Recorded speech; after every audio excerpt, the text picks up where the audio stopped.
Ration card ಹೊಂದಿರುವ ಎಲ್ಲ ಸ್ನೇಹಿತರೇ ಗಮನಿಸಿ, ಇದು ನಿಮಗೆ ಬಹಳ ಮುಖ್ಯವಾದ ಮತ್ತು ತುರ್ತು ಮಾಹಿತಿ. ಏಕೆಂದರೆ ನಾಳೆಯಿಂದ ಹೊಸ ನಿಯಮಗಳು ಜಾರಿಯಾಗಲಿವೆ ಮತ್ತು ಇವುಗಳನ್ನು ಸರಿಯಾಗಿ ಪಾಲಿಸದಿದ್ದರೆ ನಿಮ್ಮ ರೇಷನ್ ಕಾರ್ಡ್ ರದ್ದಾಗುವ ಸಾಧ್ಯತೆ ಇದೆ. ಆದ್ದರಿಂದ ಚಿಂತಿಸಬೇಡಿ.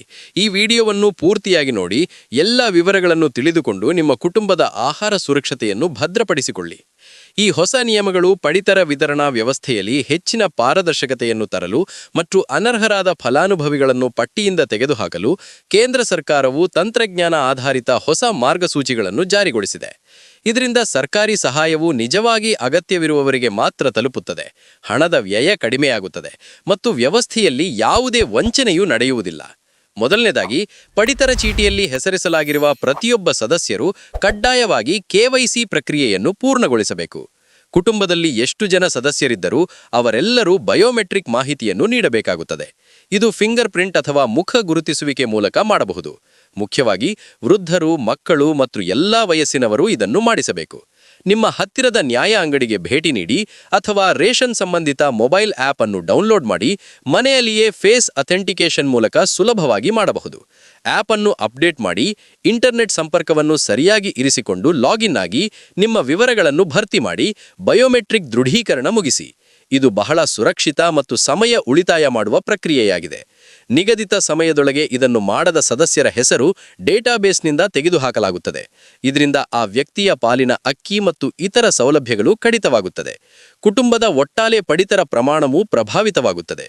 ಆದ್ದರಿಂದ ತಡವಾಡದೆ ಈ ಕೆಲಸವನ್ನು ಮುಗಿಸಿ ಮತ್ತು ಕುಟುಂಬದ ಎಲ್ಲರಿಗೂ ಸಹಾಯ ಮಾಡಿ. ಎರಡನೆಯದಾಗಿ, ಆದಾಯ ಮಿತಿಯನ್ನು ಹೆಚ್ಚಿಸಲಾಗಿದೆ ಮತ್ತು ಹೊಸ ರೇಷನ್ ಕಾರ್ಡ್ಗಳಿಗೆ ಹೆಚ್ಚಿನ ಅವಕಾಶಗಳನ್ನು ನೀಡಲಾಗುತ್ತಿದೆ. ಇದು ಹೊಸ ಪಡಿತರ ಚೀಟಿಗಾಗಿ ಕಾಯುತ್ತಿರುವವರಿಗೆ ಶುಭ ಸುದ್ದಿಯಾಗಿದೆ. ವಾರ್ಷಿಕ ಆದಾಯದ ಮಿತಿಯನ್ನು ಹೆಚ್ಚಿಸಲಾಗಿದೆ. ಉದಾಹರಣೆಗೆ, ಮೆಟ್ರೋ ನಗರಗಳಲ್ಲಿ 1 ಲಕ್ಷದಿಂದ 1,20,000ಕ್ಕೆ ಏರಿಕೆ ಮಾಡಲಾಗಿದೆ. ಇದರಿಂದ ಹೆಚ್ಚು ಕುಟುಂಬಗಳು ಅರ್ಹತೆ ಪಡೆಯುತ್ತವೆ ಮತ್ತು ಸರ್ಕಾರಿ ಸಹಾಯವನ್ನು ಪಡೆಯುವುದು ಸುಲಭವಾಗುತ್ತದೆ. ಗ್ರಾಮೀಣ ಪ್ರದೇಶಗಳಲ್ಲೂ ಇದೇ ರೀತಿ ಅನ್ವಯವಾಗುತ್ತದೆ. ಹಲವು ಮಧ್ಯಮ ವರ್ಗದ ಕುಟುಂಬಗಳು ಇದರ ಲಾಭ ಪಡೆಯುತ್ತವೆ. ಇನ್ನು ಮುಂದೆ ಪಡಿತರ ಚೀಟಿಯಲ್ಲಿ ಕುಟುಂಬದ ಮುಖ್ಯಸ್ಥರನ್ನು ಆಯ್ಕೆ ಮಾಡುವಾಗ ಗಮನಿಸಬೇಕು. ಈಗ 88 ವರ್ಷಕ್ಕಿಂತ ಮೇಲ್ಪಟ್ಟ ಮಹಿಳೆಯರನ್ನು ಮಾತ್ರ ಕುಟುಂಬದ ಮುಖ್ಯಸ್ಥರಾಗಿ ಪರಿಗಣಿಸಲಾಗುತ್ತದೆ. ಮನೆಯಲ್ಲಿ ಮಹಿಳೆಯರು ಇಲ್ಲದಿದ್ದರೆ ಮಾತ್ರ ಪುರುಷರನ್ನು ಯಜಮಾನರನ್ನಾಗಿ ಮಾಡಲಾಗುತ್ತದೆ. ಇದು ಮಹಿಳೆಯರ ಸಬಲೀಕರಣಕ್ಕೆ ಸಹಾಯವಾಗುತ್ತದೆ, ಕುಟುಂಬದ ನಿರ್ಧಾರಗಳಲ್ಲಿ ಅವರ ಪಾತ್ರವನ್ನು ಹೆಚ್ಚಿಸುತ್ತದೆ ಮತ್ತು ಸಮಾಜದಲ್ಲಿ ಸಮಾನತೆಯನ್ನು ಉತ್ತೇಜಿಸುತ್ತದೆ.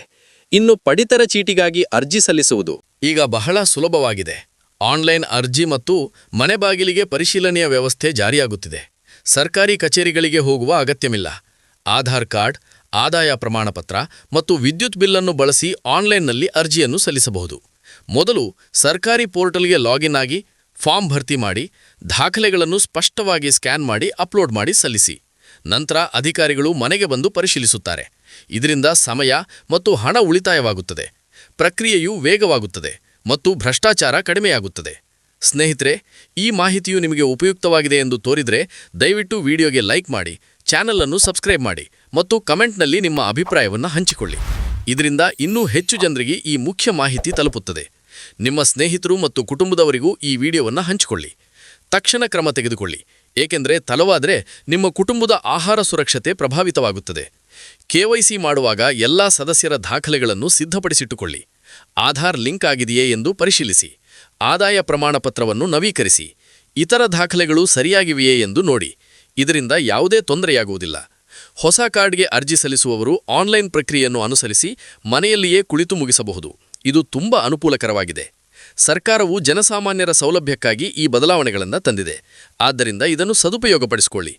KYC ಪ್ರಕ್ರಿಯೆಯು ಬಹಳ ಮುಖ್ಯವಾಗಿದೆ, ಏಕೆಂದರೆ ಇದು ನಿಮ್ಮ ಗುರುತನ್ನು ದೃಢಪಡಿಸುತ್ತದೆ ಮತ್ತು ವ್ಯವಸ್ಥೆಯಲ್ಲಿ ಯಾವುದೇ ವಂಚನೆಯನ್ನು ತಡೆಯುತ್ತದೆ. ಮುಖ್ಯವಾಗಿ ವೃದ್ಧರು ಮತ್ತು ಮಕ್ಕಳಿಗೂ ಇದನ್ನು ಮಾಡಿಸಿ, ಅವರಿಗೆ ಸಹಾಯ ಮಾಡಿ. ಆ್ಯಪ್ ಬಳಸುವುದು ಕಷ್ಟವಾದರೆ ಅಂಗಡಿಗೆ ಹೋಗಿ ಮಾಡಿಸಿ. ಇದು ಒಂದು ಬಾರಿ ಮಾಡಿದರೆ ಸಾಕು, ಆದರೆ ನಿಯಮಿತವಾಗಿ ಅಪ್ಡೇಟ್ ಮಾಡುವುದು ಉತ್ತಮ. ಆದಾಯ ಮಿತಿ ಹೆಚ್ಚಳದಿಂದಾಗಿ ಹಲವು ಜನರಿಗೆ ನೆರವಾಗುತ್ತದೆ. ಉದಾಹರಣೆಗೆ, ನಗರ ಪ್ರದೇಶಗಳಲ್ಲಿ ಇದು ಹೆಚ್ಚು ಪ್ರಯೋಜನಕಾರಿ. ಮಹಿಳೆಯರನ್ನು ಯಜಮಾನರನ್ನಾಗಿ ಮಾಡುವುದು ಕುಟುಂಬದಲ್ಲಿ ಸಮಾನತೆಯನ್ನು ಉತ್ತೇಜಿಸುತ್ತದೆ ಮತ್ತು ಯೋಜನೆಗಳ ಲಾಭವನ್ನು ಸರಿಯಾಗಿ ಬಳಸುವಂತೆ ಮಾಡುತ್ತದೆ. ಆನ್ಲೈನ್ ಅರ್ಜಿಯಲ್ಲಿ ಎಲ್ಲ ಫೀಲ್ಡ್ಗಳನ್ನು ಸರಿಯಾಗಿ ಭರ್ತಿ ಮಾಡಿ, ತಪ್ಪುಗಳು ಇಲ್ಲದಂತೆ ನೋಡಿಕೊಳ್ಳಿ. ದಾಖಲೆಗಳು ಸ್ಪಷ್ಟವಾಗಿ ಸ್ಕ್ಯಾನ್ ಆಗಿರಲಿ. ಮನೆ ಪರಿಶೀಲನೆಯ ಸಮಯದಲ್ಲಿ ಸತ್ಯ ಮಾಹಿತಿ ನೀಡಿ. ಇದು ತ್ವರಿತ ಅನುಮೋದನೆಗೆ ಸಹಾಯವಾಗುತ್ತದೆ. ಈ ಎಲ್ಲ ಬದಲಾವಣೆಗಳು ಜನಸಾಮಾನ್ಯರ ಜೀವನವನ್ನು ಸುಧಾರಿಸುತ್ತವೆ ಮತ್ತು ಸರ್ಕಾರಿ ಯೋಜನೆಗಳನ್ನು ಹೆಚ್ಚು ಪರಿಣಾಮಕಾರಿಯಾಗಿ ಮಾಡುತ್ತವೆ. ಆದ್ದರಿಂದ ಈ ಅವಕಾಶವನ್ನು ಸದುಪಯೋಗಪಡಿಸಿಕೊಳ್ಳಿ ಮತ್ತು ಯಾವುದೇ ಸಂದೇಹಗಳಿದ್ದರೆ ಕಮೆಂಟ್ ಮಾಡಿ, ನಿಮ್ಮ ಪ್ರಶ್ನೆಗಳನ್ನು ಕೇಳಿ. ಈ ವಿಡಿಯೋವು ನಿಮ್ಮ ರೇಷನ್ ಸೌಲಭ್ಯಗಳನ್ನು ರಕ್ಷಿಸುತ್ತದೆ ಮತ್ತು ಯಾವುದೇ ತೊಂದರೆಯಿಲ್ಲದೆ ಮುಂದುವರಿಯಲು ಸಹಾಯ ಮಾಡುತ್ತದೆ. ಈಗಾಗಲೇ ಹಲವು ಜನರು ಈ ನಿಯಮಗಳ ಬಗ್ಗೆ ತಿಳಿದುಕೊಂಡು ತಮ್ಮ ಕೆಲಸಗಳನ್ನು ಮುಗಿಸಿದ್ದಾರೆ. ನೀವು ತಡ ಮಾಡಬೇಡಿ. ಇನ್ನೂ ಹೆಚ್ಚು ವಿವರಣೆಗಾಗಿ ಈ ವಿಡಿಯೋದಲ್ಲಿ ತಿಳಿಸಿರುವಂತೆ ಎಲ್ಲ ಹಂತಗಳನ್ನು ಅನುಸರಿಸಿ. KYCಗೆ ಸಂಬಂಧಪಟ್ಟಂತೆ ಆ್ಯಪ್ನಲ್ಲಿ ಲಾಗಿನ್ ಆಗುವುದು ಹೇಗೆ ಎಂದು ತಿಳಿದುಕೊಳ್ಳಿ ಅಥವಾ ಅಂಗಡಿಯಲ್ಲಿ ಸಹಾಯಕ್ಕೆ ಕೇಳಿ. ಆದಾಯ ಮಿತಿ ಹೆಚ್ಚಳದಿಂದಾಗಿ ಹಲವು ಮಧ್ಯಮ ವರ್ಗದ ಕುಟುಂಬಗಳು ಈಗ ಅರ್ಹರಾಗುತ್ತಾರೆ. ಇದು ಸರ್ಕಾರದ ಜನಪ್ರಿಯ ಯೋಜನೆಯ ಭಾಗವಾಗಿದೆ.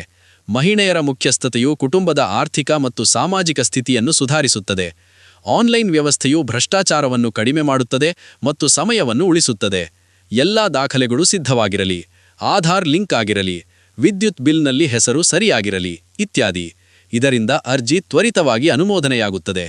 ಸ್ನೇಹಿತರೆ, ಈ ಮಾಹಿತಿಯನ್ನು ಉಪಯೋಗಿಸಿಕೊಂಡು ನಿಮ್ಮ ರೇಷನ್ ಸೌಲಭ್ಯಗಳನ್ನು ಭದ್ರಪಡಿಸಿಕೊಳ್ಳಿ ಮತ್ತು ವಿಡಿಯೋ ಇಷ್ಟವಾದರೆ ಲೈಕ್ ಕೊಡಿ, ಸಬ್ಸ್ಕ್ರೈಬ್ ಮಾಡಿ, ಕಮೆಂಟ್ ಮಾಡಿ, ನಿಮ್ಮ ಪ್ರಶ್ನೆಗಳನ್ನು ಕೇಳಿ.